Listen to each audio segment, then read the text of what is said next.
So hello everyone, welcome to Sedimentary Petrology. And in the previous class, that is on the online classes, we basically did the types of sandstone and their mineralogical classification, their compositions and etc. So basically in this class, we'll be doing the diagenesis of siliclastic rocks. Now if we begin with the diagenesis of siliclastic rocks, so we'll see that newly deposited sediments which have not undergone diagenesis, so they have certain properties. So when they undergo the process of diagenesis, these properties changes. So what happens? Newly deposited sediments are characterized by that they are loosely packed, they are unconsolidated, they have interstitial spaces between them because they are not filled in by cements. So these are particular characteristic of unconsolidated sediment, that is sediments that have not undergone diagenesis. Now as sediment continues depositing, and subsiding basing. So what happened? Older sediments are progressively, the older sediments they go down and the new sediments get deposited. So in this process what happens? Many physical and chemical changes do take place. And why do these physical and chemical processes take place? Because when the sediments are undergoing deposition, so they are undergoing pressure and temperature changes. So because of these pressure and temperature changes, they undergo various physical, chemical and biological changes. And then what happens? So this entire process leads to lithification and compaction of the sediments. So these changes acts together, the physical and chemical changes, and leads to the sediments, the unconsolidated sediment, to get consolidated and form rock. So what is diagenesis? So diagenesis is the final stage from sediment, from sands, you get sandstone, from gravels, you get conglomerate, from clay particles, you get mudstone or shales. So this entire process from where unconsolidated sediment, you get consolidated rock. So this entire process is known as your diagenesis, and it begins right from the weathering of the rocks, and it includes the entire transportation, the deposition and the burial. So this entire process of a loose sediment to convert into a consolidated sedimentary rock, it is termed as diagenesis. And how is it formed? It is formed because of pressure, temperature and various chemical changes, and these chemical changes leads to lithification, compaction and various other changes which we will take up in the lecture one by one. So before we go into the entire diagenesis, there are various important points that we should remember before going into the full details of diagenesis. Is that burial excuse me, that burial subjects your sediments to pressure and temperature, which is entirely different from the pressure and temperature they were before like at the time of deposition. So at the time of deposition, maybe they were here and suddenly they are more in a subsiding basin, there are more sediment layers are being deposited like this. So this temperature is quite different from the temperature over here, and the pressure is also very different. So the burial of sediments subjects to them into environment, a pressure and temperature which is entirely different from the pressure and temperature which they had during their deposition. Okay, and the second is pore fluid composition. The pore fluid composition changes, and there are various salinity changes that takes place. Okay, in between, because ये sediments हैं, इनके बीच का जो pore fluids है over here, in between them there is a lot of salinity changes that takes place. Now the salinity changes that is taking place is very difficult to predict, or it cannot be generalized. Because why? Because her basin के अलग अलग salinities होती है depending on जो ions वहाँ available हैं, जो lithology है उसके बेसिस पे डिफरेंट आयंस हो सकते हैं. फॉर एग्जांपल एक बेसिन है जिसमें आपके बहुत सारे ऑर्गेनिक मैटर्स हैं, तो उस केस में आपके बहुत सारे आपके ऑर्गेनिक मैटर्स हैं, and you have a lot of foraminiferas, और you have lot of radiolarias, तो आपके सिलिकेट आयंस ज़्यादा होंगे. फोरामिनीफेरा है तो कैल्शियम आयंस ज़्यादा होंगे. तो depending on the availability of ions आपके जो पोर फ्लूइड की सैलिनिटी है वो डिफर करती है. तो जब सेडिमेंट्स डिपॉजिट्स बरियल नहीं गए थे तो उनके पोर फ्लूइड्स एज सच कोई रोल प्ले नहीं करते थे, पर जैसे वो बरियल में चले गए तो उनके पोर फ्लूइड्स की जो कॉम्पोजिशन है, जो your composition and the salinity is changing. So because of this also a lot of change does take place. So this is all about your important facts. So what was one? The pressure and the temperature, and number two was the pore fluid composition. So always remember, हम लोग जो भी बात करेंगे during the entire diagenesis process will either depend because of change in pressure, temperature or pore fluid composition. Okay, so these three things are very important when we go into the diagenesis ring. So the process of diagenesis does not take place ekdam suddenly. It involves three stages. So first is your eogenesis, the second is your mesogenesis, and the third is your telogenesis. Now eogenesis is the process where the sediment has not been buried deep, that is shallow burial हुआ है उनका, and mesogenesis is the process जब sediments काफी नीचे चले गए हैं, that is deep burial हुआ है, एंड टेलोजेनेसिस इज जब डीप बरी हो गए, कॉम्पैक्शन हो गए, सब कुछ रेडी है और उसका सडन अपलिफ्टमेंट हो गया है. तो यू सी शैलो, तो जब भी मैं बोल रही हूँ I am referring to depth, shallow, deep and again upliftment. So इनमें तीनों में pressure, temperature, flow, pore fluid composition change होंगे ही होंगे, and based on these pressure, temperature and pore fluid changes, इसमें काफी सारे in different stages of diagenesis there will be. So this is your eo, this is your meso, this is your telo. So based on the pore fluid and pressure, temperature changes, इन तीनों stages में काफी सारे changes आते हैं. So we will take each of them separately and we will discuss. So first is your eogenesis.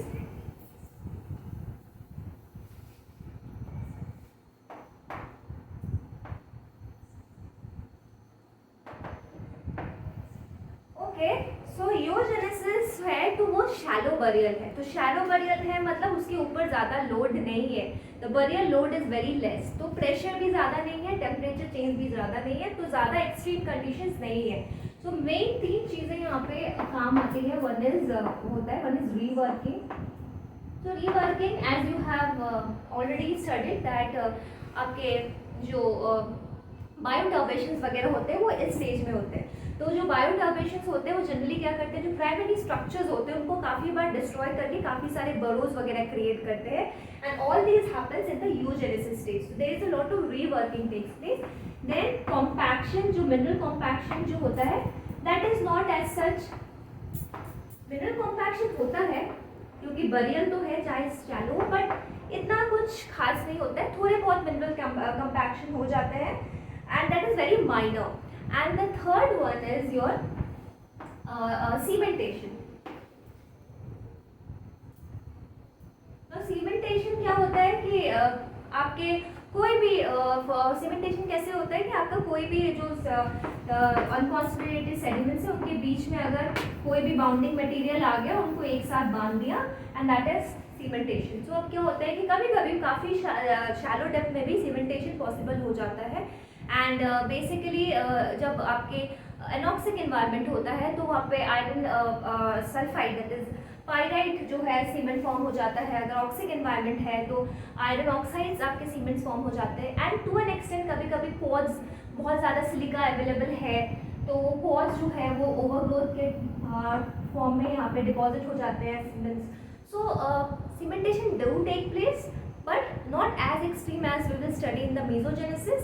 Basically ये marine environments में ही possible होता है कि मरीन इन्वायरमेंट में ऑलरेडी वाटर प्रेशर बहुत ज़्यादा है, तो वाटर प्रेशर की वजह से और फिर जो थोड़ा बहुत शैलो बरियल में भी सीमेंटेशन पॉसिबल हो जाता है. तो this is all about your eogenesis. तो इयोजेनेसिस में रीवर्किंग होता है, बायोटर्बेशंस जो आपके प्राइमरी स्ट्रक्चर डिस्ट्रॉय कर देते हैं. Then is your mineral compaction very minor, and cementation possible sometimes. And वो क्या होता है कि मरीन इन्वायरमेंट में आपके iron oxides and iron sulphide depending on the environment form हो जाता है, रिड्यूसिंग है ऑक्सिक है, एंड पॉज ओवरग्रोथ, फेल्सपार्स, कभी कभी आपकी सीमेंटेशन पॉसिबल होती है but not as extreme as mesogenesis. So the second I think will go to the deep burial mesogenesis which is the most important stage and maximum changes do take place in this deep burial mesogenesis.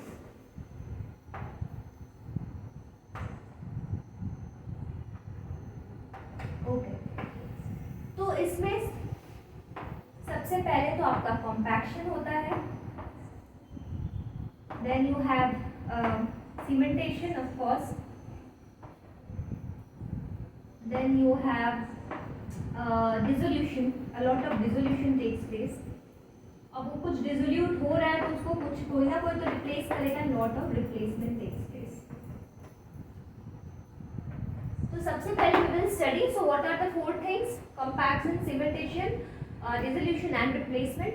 So we will take up one by one all four and we will see there are certain chemical changes होते हैं. So before going into over here we will give a gap and we will study the chemical changes. तो एक बार वो chemical changes हम पढ़ लेंगे कि क्या क्या पॉसिबल होता है मेसोजेनेसिस डीप बरियर में, तो आपके लिए ये तीनों स्टेप बहुत इजी हो जाएंगे. So let's first go into, तो here we will learn about the chemical changes and after learning the chemical changes will go into these three. So first let us take up the compaction. So compaction की वजह से क्या क्या होता है? पहली बात तो इतना सारा बरियल हो रहा है, इतने सारा प्रेशर है, तो उसकी वजह से सबसे पहली चीज तो आपकी क्या होगी? पोरोसिटी रिड्यूस हो जाएगी, है ना, क्योंकि जो इंटरस्टिशियल स्पेसेस है वो एक दूसरे के और पास पास आ गए, तो your porosity is reducing and this is happening because of the load pressure. So the load pressure caused by deeper burial being a significant increase in the tightness of the grain packing. Okay, so इसी वजह से आपकी porosity जो है वो drastically reduce होती है because of compaction and bed भी कभी कभी थिन हो जाते हैं बिकॉज काफ़ी सारा आपका स्पेस है एंड जनरेटिव कॉम्पैक्शन की वजह से वो थिन हो गए, तो एक दूसरे के पास आ गए, तो thinning of the beds often takes place. Then the second is you have already learn this when you were learning stylolize pressure solution. So pressure solution क्या है कि when due to extreme compaction जो grains हैं, जो grain to grain contact है, वो dissolution में चला जाता है, that goes into dissolution and then वो ग्रेन टू ग्रेन कांटेक्ट टूट के डिसोल्यूशन में चला जाता है and that is known as your pressure solution. So increase in the pressure at contact point between grain increases the solidity of the grain at the contact bringing partial dissolution of the grain. So it is partial dissolution, जैसे grain contact में dissolute होते हैं, पूरा grain नहीं हो जाता है, तो इधर से प्रेशर है, इधर से प्रेशर है, and that is how compaction leads to decrease in porosity and your pressure solution. So pressure solution की वजह से आप जब एक स्लाइड को आप अक्सर थिन सेक्शन में देखते हो तो यू विल सी जो कॉन्टैक्ट बिटवीन ग्रेन्स है वो काफ़ी डिस्टॉर्टेड है. So you will come to know कि ये कब हुआ था, ये मेसोजेनेसिस स्टेज में हुआ था. So how will you recognise the pressure solution? तो अक्सर आप देखना कि ये ग्रेन है, ये दूसरा ग्रेन है, तो ये ऐसा कॉन्टैक्ट है. Okay, this is known as the sutured contact, या ये ऐसे कॉन्टैक्ट में आ गया तो ये ऐसे दिखेगा. दिस इज कॉनकेव और कॉन्वेक्स.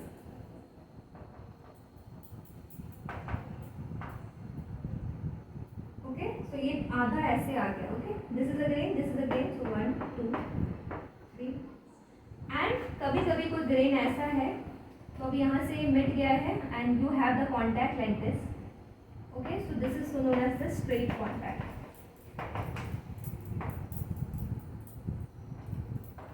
So pressure solution आपको under microscope will look like, the contact will look like these, either sutured, either concave, convex or like this, है ना. तो पूरे grains ऐसे टच होके नहीं दिखेंगे, they will be sutured and intermingling with each other due to pressure solution. And कभी कभी compaction की वजह से what happens, your bending of the flexible grains जैसे माइकास वगैरह जो है वो काफ़ी bend हो जाते हैं. So number 3,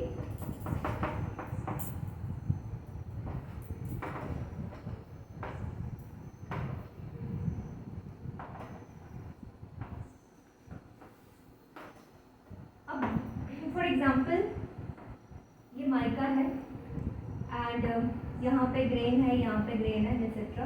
तो सडनली प्रेशर आया एंड ये माइका जो है वो ऐसे बेंड हो गया. सी, तो कभी कभी bending of the flexible grains takes place due to compaction. तो कॉम्पैक्शन की यही 3 फीचर्स हैं which undergoes which takes place in the mesogenesis stage. So second we will learn, as I said, some important chemical changes which takes place in your the entire mesogenesis process. So अब क्या होता है कि as we are going down, तो एक geothermal gradient होता है. So as you go down आपका टेम्परेचर जो है वो हर किलोमीटर में ऑलमोस्ट आई थिंक 25 डिग्री या I think 1 kilometre 25 degree, correct me if I am wrong, I don't remember, या आई थिंक 1 किलोमीटर 25 डिग्री ऐसे इंक्रीज होता है. तो जैसे जैसे वो बरियर में आ जाता है तो टेम्परेचर आपका कॉन्स्टेंटली इंक्रीज हो रहा है, प्रेशर इंक्रीज हो रहा है. Now temperature plays a very important role in as a catalyst in reaction. Okay, so an increase in your 10 degree or 5 to 10 degree will cause the reaction rates to almost double. तो अब क्या होता है ऐसे condition में कुछ minerals जो होते हैं वो अनस्टेबल हो जाते हैं, है ना. तो जनरली जो हाइड्रेट मिनरल्स होते हैं, जो हाइड्रेटेड मिनरल्स होते हैं वो अनस्टेबल होकर अपना वाटर लूज कर देते हैं. And most of the minerals इतने हाई टेम्परेचर में, जैसे टेम्परेचर बढ़ता है वो अनस्टेबल हो जाते हैं and they go into dissolution except for carbonate. Carbonate हमेशा तब प्रेसिपिटेट होता है जब टेम्परेचर हाई होता है. एंड ऐसा क्यों होता है? Because you know that we will go into detail when we are studying the carbonates chapter. But carbonates अगर आपका एसिडिक कंडीशन होता है, जब CO2 कॉन्सेंट्रेशन पोर वाटर में जाता है, पोर वाटर एसिडिक है, तो आपका क्या होगा कि कार्बोनेट जो है वो प्रेसिपिटेट नहीं होकर obviously it will go into dissolution. अब जो ये CO2 concentration in the pore water depends on temperature. जैसे ही टेम्परेचर इंक्रीज होता है वो CO2 का जो सॉल्युबिलिटी है वो डिक्रीज हो जाता है. Okay, CO2 is no more present in the pore water, तो अब आराम से कार्बोनेट जो है वो प्रेसिपिटेट कर सकते हैं.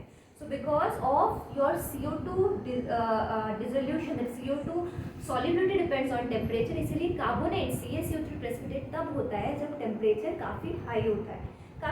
सो almost all minerals they undergo dissolution when the temperature is increasing. Obviously temperature increase होगा क्योंकि depth increase हो रहा है, depth के साथ तो temperature increase होगा ही होगा. So it is often said कि diagenesis and metamorphic processes का एक temperature boundary आप set नहीं कर सकते. तो anyways I think diagenesis takes place around 250 degree Celsius के आसपास टेक प्लेस करता है. मेटामॉर्फिज्म उसके और नीचे से शुरू होता है.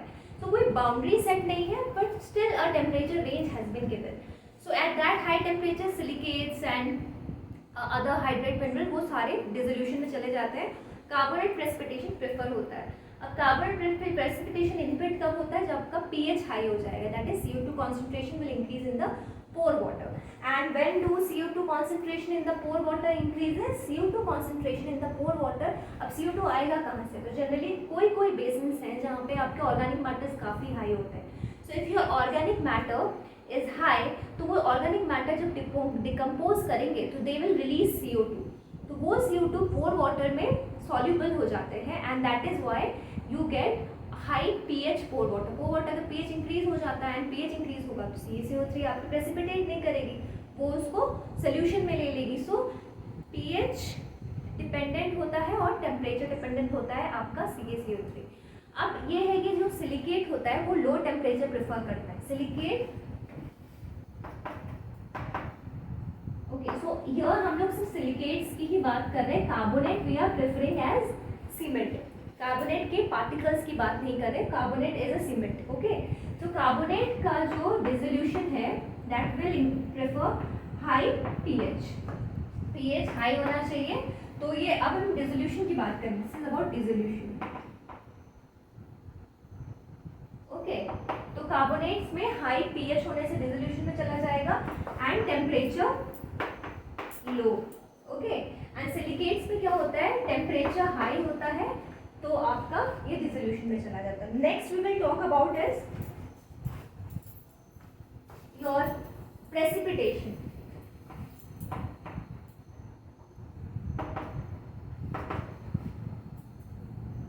ओके, प्रेसिपिटेशन कब होगा? ऑफ सिलिकेट्स फर्स्ट, जब टेम्परेचर लो है and lot of silica is available in the pore water. अब सिलिका पोर वाटर में कब अवेलेबल होता है? तो फॉर एग्जांपल प्रेशर सोल्यूशन से काफ़ी सारा सिलिकेट बेस जो है उसके पार्शियल डिसोल्यूशन हो गया, लोकली आपका सिलिका सप्लाई हो गया। तो एक ये होता है आपका सिलिका मतलब जो भी प्रेसिपिटेट करेगा वो आयंस के फॉर्म में तो पहले पोर वाटर में होना चाहिए। जब वो पोर वाटर में सुपर सैचुरेट हो जाता है तो ही वो प्रेसिपिटेट होता है। तो फर्स्ट विल बी और ड्यू टू प्रेशर सोल्यूशन, अगर सिलिका कॉन्सेंट्रेशन आपका हाई हुआ तो ये कब हाई होगा, प्रेशर सोल्यूशन से, या बहुत सारे सिलिका एनरिच्ड माइक्रोफॉसिल्स होते हैं जैसे लेडोलैरियंस, डायटम्स, तो लोकली तो उससे भी सप्लाई हो सकता है सिलिका। जब वो डेड हो जाते हैं तो सिलिका रिलीज कर देते हैं, तो वो सिलिका भी सप्लाई हो सकता है। तो माइक्रो ऑर्गेनिज्म,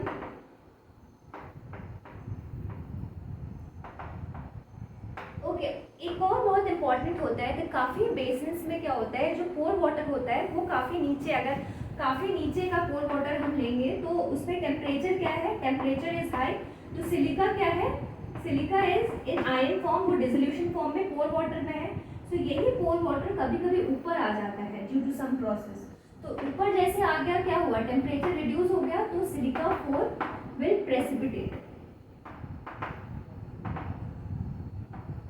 ओके, तो सिलिका प्रेसिपिटेशन के लिए टेम्परेचर जो है वो लो होना चाहिए और सिलिका का सप्लाई ज़्यादा होना चाहिए। तो सिलिका का सप्लाई कैसे होता है, pressure solution, microorganism and pore water. जो नीचे था तो उसमें बहुत सारा सिलिका डिसोल्यूशन सॉल्युबल फॉर्म में है, वो ऊपर आ गया, टेम्परेचर रिड्यूस है ऊपर, तो वहाँ वो प्रेसिपिटेट हो गया। So these are the two conditions for your silica precipitation. Carbonate precipitation का क्या है कि your temperature should be high and pH should be low. So these are about carbonates. तो ये इंपॉर्टेंट पॉइंट्स हैं जो फिक्स इन योर माइंड कि silica कब प्रेसिपिटेट होता है, कब डिसोल्यूशन में जाता है, कब आपका कार्बोनेट प्रेसिपिटेट होता है और कब डिसोल्यूशन में जाता है। So if you have these two points in your mind, automatically the next two step cementation and dissolution will be very clear. So let's go to the cementation. So here we are over with the important chemical processes. Now we shift to your cementation. The cementation is what? Your precipitation of minerals in between the framework grains, जो उनको bind करके रखेगा. So this is your definition and this will bring about lithification of the sediments. End of course अगर cementation हो रहा है तो porosity जो है वो रिड्यूस हो जाएगी। So this is all about cementation. Now let's come back to carbonate cementation. So carbonate cementation कब आपका प्रॉस्पर करेगा, when temperature is high. So is favoured increasing concentration of calcium carbonate when temperature is high and there is a lot of calcium carbonate concentration in the pore. So number 1 carbonate precipitation. So carbonate, remember हम grains के form में बात नहीं कर रहे हैं because we are dealing with siliciclastic rock. So whatever carbonates we are dealing with, precipitation is the cement only. Okay, so carbonates जो है वो प्रेसिपिटेट कब करेंगे, जब CaCO3 कॉन्सेंट्रेशन आपका पोर वाटर में हाई होगा। एंड पोर वाटर में CaCO3 कॉन्सेंट्रेशन कब हाई होगा, जब आपका टेम्परेचर लो होगा, बिकॉज टेम्परेचर हाई होगा बिकॉज वो क्या करेगा, CO2 को भगा देगा। Okay, and CO2 is gone, so pH क्या होगा, pH is high now. So once your pH is high, so CaCO3 concentration of pore water will be high and your carbonate cementation will take place। End of course precipitation inhibit कब होगा, जब आपका CO2 concentration जो है, जब temperature drop हो जाएगा, CO2 concentration increase हो जाएगा, देन ये आपका CaCO3 पोर वाटर में रिड्यूस हो जाएगी एंड आपका जो प्रेसिपिटेशन है वो इनहिबिट हो जाएगा। Now let's come to cause.